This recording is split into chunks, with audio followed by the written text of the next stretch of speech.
Assalamu alaikum, my beloved and respected students. Last episode for preparation of King Chemistry for final exam 2025 और tomorrow इंशाल्लाह अजीज़ हम king chemistry का exam में appear होने जा रहे हैं। बहुत सारी दुआएं हैं मेरे अपने तमाम देखने वालों के लिए, तमाम स्टूडेंट्स के लिए कि अल्लाह पाक आपको बेहतरीन मार्क्स के साथ कामयाब करे। 60 आउट ऑफ 60 जो है वो आपके मार्क्स आएँ और इस सब्जेक्ट की जो वर्थ है, जो इसका एक जो लेवल है, उसके अकॉर्डिंग जो है वो हमारे मार्क्स आएँ। और आपकी जितनी प्रिपरेशन है, पूरा साल आपकी मेहनत है, मैंने भी आपको के साथ बहुत ज़्यादा मेहनत की और मुझे अपने हर स्टूडेंट्स पर बहुत ज़्यादा बिलीव है। जितनी मेहनत मैंने की है कि इंशाल्लाह उससे बेहतरीन जो है वो रिज़ल्ट आएगा।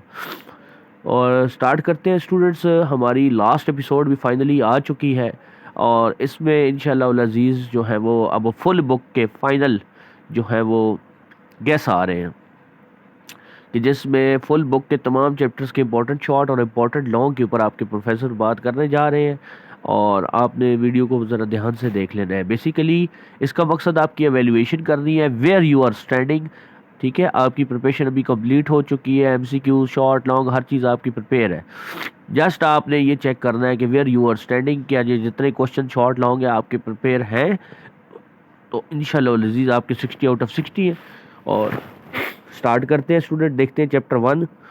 चैप्टर 1 में शॉर्ट देख लो, ब्रांचेस से ऑर्गेनिक केमिस्ट्री, इनऑर्गेनिक, फिर Avogadro number, analytical chemistry, industrial chemistry. ये सर ने आपके लिए पीडीएफ फाइल जो है वो सेट की है स्पेशली जो है वो अपने प्यारे स्टूडेंट्स के लिए, कि ताकि उनके पेपर बहुत अच्छे हो जाएं। एवोगैड्रो नंबर, फिर analytical chemistry, industrial chemistry, atomic mass units, relative atomic mass, empirical formula, molecular formula, mole. अच्छा स्टूडेंट्स, ये इंपॉर्टेंट डेफिनेशन जो बाय नेम आती है ना, वो कैटेगराइज की गई है सेपरेटली। ठीक है, फिर उसके बाद जो शॉर्ट क्वेश्चंस आते हैं उनकी जो स्टेटमेंट्स हैं वो सेपरेटली है। शॉर्ट क्वेश्चंस में जैसे कंपाउंड और मिक्सचर में शॉर्ट आ रहा है, फिर इसके होमोजीनियस हेट्रोजीनियस है, फिर होमोटॉमिक हेट्रोटॉमिक है, डायटॉमिक पूछा जा सकता है, एटम और आयन में डिफरेंस पूछा जा सकता है, मॉलिक्यूलर आयन में पूछा जा सकता है, बायोकेमिस्ट्री का स्कोप पूछा जा सकता है। इसी तरीके से एटॉमिक नंबर, एटॉमिक मैस आता है और हम एलिमेंट को सिंबल क्यों देते हैं रिप्रेजेंट करने के लिए। तो एक फर्स्ट चैप्टर का जो है ना वो एवेल्यूएटेड जो है वो आपका जो है वो गैस सा बनाया गया है। इसको आप देखें कि आपके कितने जो है वो आपको आते हैं और अल्हम्दुलिल्लाह मेरे तमाम स्टूडेंट्स को सारे ही आते होंगे। लॉन्ग की बात करूं तो एटॉमिक नंबर, एटॉमिक मैस में 3 डिफरेंस, फिर इसी तरीके से gram atomic mass, gram formula mass, gram molecular mass जो आपका सेकंड लास्ट पेज पर आ रहा है, मतलब थ्योरी वाले में फर्स्ट चैप्टर में राइट साइड पर। तो ये वो वाले टॉपिक्स हैं। ठीक है, और अब ये थोड़ा सा टिपिकल गैस है। जैसे आपको पता है कंपाउंड और आपके पास मिक्सचर हो गया, फिर how to write a chemical formula हो गया, टाइप्स ऑफ मॉलिक्यूल हो गया, हाउ टू ये ब्रांचेस हो गए, एलिमेंट पे नोट, ये तो या कंपाउंड पे नोट, ये तो आपको सर ने बताई हुई है ना। ये थोड़ा सा हट के भी है भैया, ऐसे भी क्वेश्चन आ सकते हैं। You have to prepare in each and every accord. Chapter 2 की बात करूँ तो इंपॉर्टेंट डेफिनेशंस में आपके electronic configuration, electron affinity, sorry electron affinity तो चैप्टर नंबर 3 में है ना, तो ये बाय मिस्टेक यहाँ पर ऐड हो गई है। बाकी न्यूक्लियर रिएक्शन, आइसोटोप, क्वांटम क्या होता है, बोर से आया हुआ है, और कार्बन डेटिंग क्या है। अब ये कुछ टिपिकल शॉर्ट क्वेश्चंस हैं और इन गैस में यही कोशिश है कि जो थोड़े से हट करें। अच्छा, ये टिपिकल टर्म्स हैं जो बाय नेम आती हैं, शॉर्ट क्वेश्चंस अलग से हैं। डिफेक्ट्स बोर के बहुत इंपॉर्टेंट है। पॉजिटिव रेज की 3 पॉइंट्स आई हुई हैं। शेल सब शेल में डिफरेंस आ रहा है। फिर कैथोड रे की कैरेक्टरिस्टिक पूछी जाएगी। यूरेनियम 235 किस पर्पस के लिए यूज़ होता है, न्यूट्रॉन का क्या इफेक्ट है, फिर इलेक्ट्रॉनिक कन्फिग्रेशन ऑफ फास्फोरस बता दीजिए।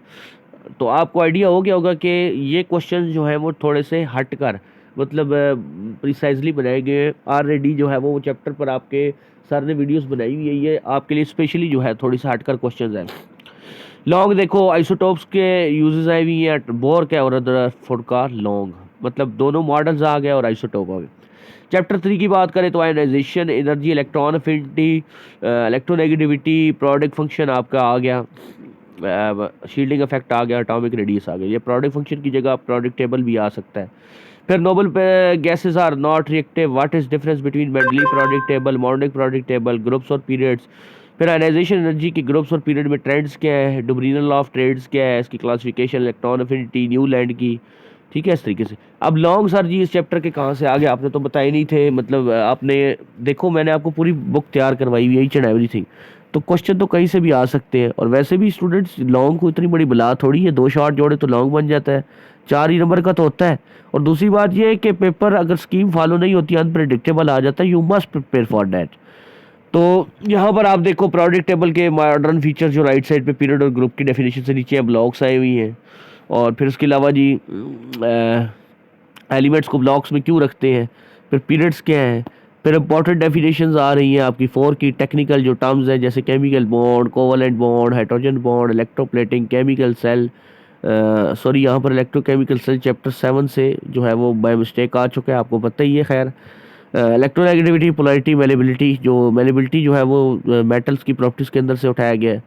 शॉर्ट अब देखो वो बाय नेम थे, अब ये आपके शॉर्ट आते कैसे हैं, लॉन पेयर, इलेक्ट्रॉन और बॉन्ड पेयर में क्या डिफरेंस है, कोऑर्डिनेट कोवेलेंट बॉन्ड से आया हुआ है, आयनिक कंपाउंड, आयनिक बॉन्ड से ऊपर भी लिखा हुआ है। आयनिक बॉन्ड और कोवेलेंट बॉन्ड में डिफरेंस है, आयनिक कंपाउंड की कैरेक्टरिस्टिक पूछे गए हैं, कोवेलेंट बॉन्ड के कैरेक्टरिस्टिक्स हैं।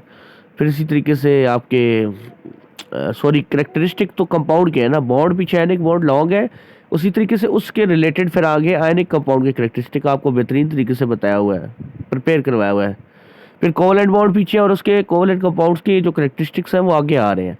फिर कैरेक्टरिस्टिक्स ऑफ मेटल आ रहे हैं, फिर कोवेलेंट बॉन्ड की फॉर्मेशन आ रही है, फिर metal good conductor of electricity कैसे है, फिर polar non polar covalent bond क्या है, आइस फ्लोट्स ऑन वाटर क्या है। फिर उसके अलावा आयनिक बॉन्ड, अब देख लो लॉन्ग में क्या आ रहा है, आयनिक बॉन्ड की फॉर्मेशन सोडियम और क्लोरीन वाली एग्जांपल है, फिर कोवेलेंट बॉन्ड और फिर आयनिक कोवेलेंट कंपाउंड। अनाइन फॉर्मेशन कैसी होती है नॉन मेटल में, ये कोवेलेंट बॉन्ड की अब देख लो आ गई है, लेकिन आपने इस क्वेश्चन को बड़े ध्यान से करना है। फिर आयनिक और कोवेलेंट बॉन्ड्स आ चुके हैं। अब स्टूडेंट्स यहाँ पर ना थोड़ा सा फॉन्ट चेंज किया है ना, माइक्रोसॉफ्ट वर्ड में ये फाइल है तो ऊपर आप देख सकते हो कि फॉन्ट थोड़ा और है, यहाँ पर फॉन्ट राइटिंग स्टाइल थोड़ा डिफरेंट है। अच्छा, तो यहाँ पर अगर आप देखें तो जैसे सॉल्यूशन आ गया आपके पास, तो सॉल्यूशन में molarity, percentage, solute, solvent, colloids, suspension, ये वाले हैं। तो चैप्टर 5 आपको नज़र नहीं आ रहा, तो वो मैं चैप्टर 5 को स्टूडेंट्स आपको वैसे ही बता देता हूँ, तो आपने बड़े ध्यान से सुन लेना है, मैं बोलता जा रहा हूँ। जैसे डिफ्यूजन आ जाएगा, डिफ्यूजन में डिफरेंस आ सकता है, वाई गैसेज आर कंप्रेसिबल, ठीक है, why gases have low density, defined Boyle law, Charles law short में, एब्सोल्यूट जीरो की definition, evaporation take place at all temperature, why evaporation is a cooling process, how evaporation depend upon surface area या intermolecular या temperature, dynamic equilibrium पर short आ सकता है। फिर उसके बाद rain drop falls downward, diffusion पूछी जा सकती है। कोई भी फैक्टर्स वाले क्वेश्चन के पक्के चांस कल लग रहे हैं, मैं फिर बता रहा हूँ। चैप्टर 5 से diffusion sorry Boyle's law, Charles law या आएगा, या फिर आपके पास आएगा evaporation, vapour pressure, boiling point और डिफ्यूजन वल्लाह इल्म। ठीक है, इन चारों में से लॉन्ग जो है वो आने के बहुत सारे चांसेस है, आप देख लेना। और या फिर आपके पास लास्ट में जो एमॉर्फस और क्रिस्टलाइन में डिफरेंस है ना वो आ जाएगा। ठीक है, बाकी शॉर्ट में ट्रांजिशन एलिमेंट्स है, ट्रांजिशन टेम्परेचर, यार उसकी 3 एग्जांपल्स आपके पास कौन कौन सी है, फास्फोरस की है, टेम्परेचर क्या 96.6। फिर उसके बाद आपके पास नीचे एग्जांपल है सल्फर वाली, S8 वाली, रिवर्सिबल कैरो क्या टेम्परेचर है, सल्फर की पहले है, सॉरी सल्फर की S8 की पहले है 96.6, फिर फास्फोरस की P4 वाली है, क्या टेम्परेचर है उसका, वो आपका है जी 250 डिग्री, और नेक्स्ट पेज के टॉप पर आपके पास 13.2 10 की आ रही है। और आपके पास वहाँ पे फाइड फास्फोरस रिएक्टिव की होती है, वो भी क्वेश्चन छुपा हुआ है।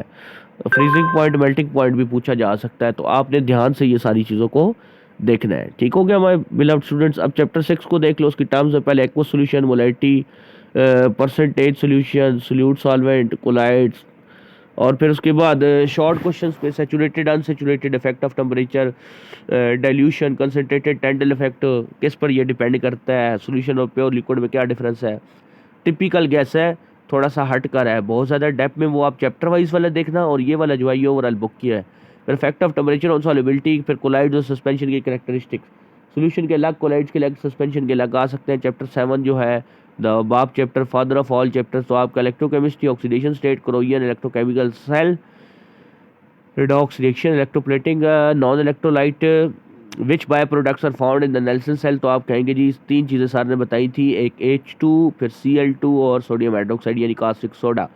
फिर difference between corrosion and rusting, difference between electrolytic and galvanic cell, role of oxygen in rusting, फिर इलेक्ट्रोलिटिक एंड गैल्वानिक सेल, और उसके बाद इलेक्ट्रोलाइट और नॉन इलेक्ट्रोलाइट, फिर इलेक्ट्रोलिसिस ऑफ वाटर लॉन्ग में आ सकता है। मतलब ये पांचों सेल में से इलेक्ट्रोलिसिस को रखा है यहाँ पर। तैयारी तो हमने ओवरऑल सारी ही करनी है। फिर चैप्टर 8 को देख लो, metal, metallic character, physical properties, relation between electropositivity, ionization energy, gold and silver are very less electro reactive. Two uses of silver and gold. What is different between steel and stainless steel? फिर gave 3 uses of magnesium, और फिर long आते हैं properties of alkali alkaline earth metal, फिर physical properties of metal non metal, और last में आपके sir की तरफ से आपको best of luck my beloved students. आप सबको बेस्ट ऑफ लक है। ठीक है, मैं इसको बोल्ड कर देता हूँ आपके लिए ताकि आपको क्लियर नज़र आ जाए। इंशाल्लाह किंग केमिस्ट्री उसका कल दिन आ गया है, पूरा साल की मेहनत है, और इंशाल्लाह 60 आउट ऑफ 60।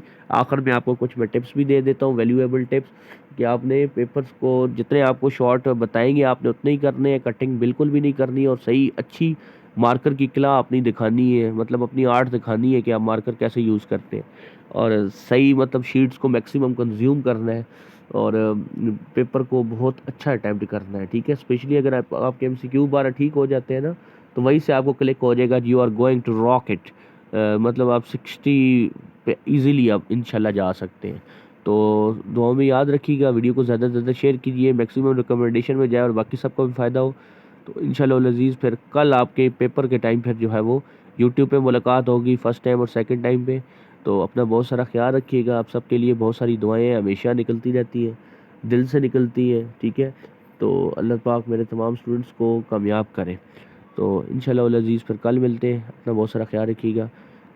वीडियो को लाइक कीजिए, ज़्यादा से ज़्यादा शेयर कीजिए, बाकी सबका भी फ़ायदा हो जाए। अस्सलाम वालेकुम।